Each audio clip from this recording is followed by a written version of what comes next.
Hello and good afternoon, Year 5, and welcome to your science lesson. Now, it is a new half term, so that means a new science topic. And in school, we always start with something called KWL. Which is where you show off what you already know about the subject and things that you would like to know about the subject. And this is no different. We're still going to do it that way. Now, if we were in school, a KWL lesson would involve a lot of discussion. That is tricky over a YouTube video. So I've added a little bit of something extra onto the end. It's quite open-ended, so it's whatever you guys want to make of it. But just to try and flesh it out a little bit to give you something a bit more to do this afternoon as well. Excuse me. Our new topic in science links really nicely to about all of our music lessons, actually. So what we're doing in science is we're going to recap a topic that you were meant to do last year, but because of lockdown number one, it meant that you guys weren't in for it. So we are having a look at sound, which seems quite a broad topic, but as we go through the lessons, you will see what we mean when we're talking about it. So What's That Sound is the name of the topic. And here is some of the key vocabulary that we are going to be using. Now, you can use this when you are talking about what you know or what you'd like to know. Any of those words that you know what they mean and how they link to sound, no matter how basic or how advanced it is, you can use that as a I already know this. Any of those words that you're not sure of or you look at and you think, that's a strange one, maybe that can be in your what you would like to know part. So we've got pitch, source, vibration, volume, anvil, stirrup, and hammer. Those three words have got double meaning. So in this case, they mean something very specific. Cochlea, eardrum, soundproofing, sound wave, frequency, amplitude, decibel, louder, quieter, inner ear, vibrate, vibrating, percussion, and outer ear.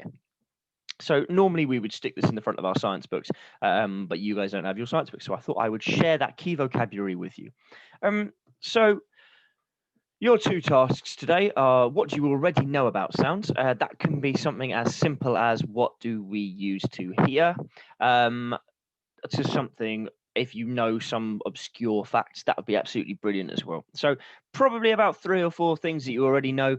Keep going if you know a lot more, that would be amazing. But pause the screen and just tell me in a few sentences what you already know about sound.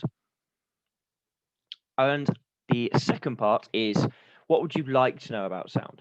Now, obviously, I haven't seen your answers yet, but I'm willing to bet that nobody managed to write down every single thing about sound. So everybody should have at least three or four questions that they would like to know the answer to about sound. Um, Now, you can use those questions in your own time to do that research if you'd like to. But if we get the same questions from a few different people, I can try and make sure that we have a lesson covering some of those things. And throughout our lessons, I will try to answer as many of the questions of things that you would like to know about sound as possible. So that's the second part of your lesson. If you pause the video, can you write down your questions that you would like to know about sound?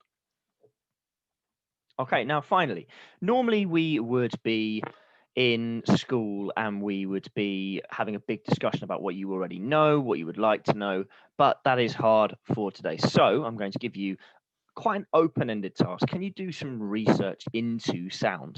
It does sound broad. If you need some inspiration, you can think about how we hear. We know that we use our ears to hear, but what are the mechanisms of the ear? What are some exciting or unusual facts about sound? And how does sound travel? Any of those could be research points. If you had other questions, that's brilliant as well. You can come up with them. But I'd love to see some of your research into sound that we can build on in our next few weeks with our new science topic. So hopefully you enjoy that. There are a few experiments that we are going to be having a go at remotely.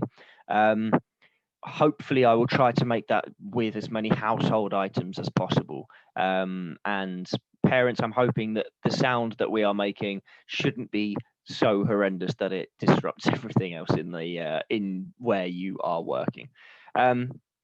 So send me over what you already know, send me over what you'd like to know, and send me over what you found in your research.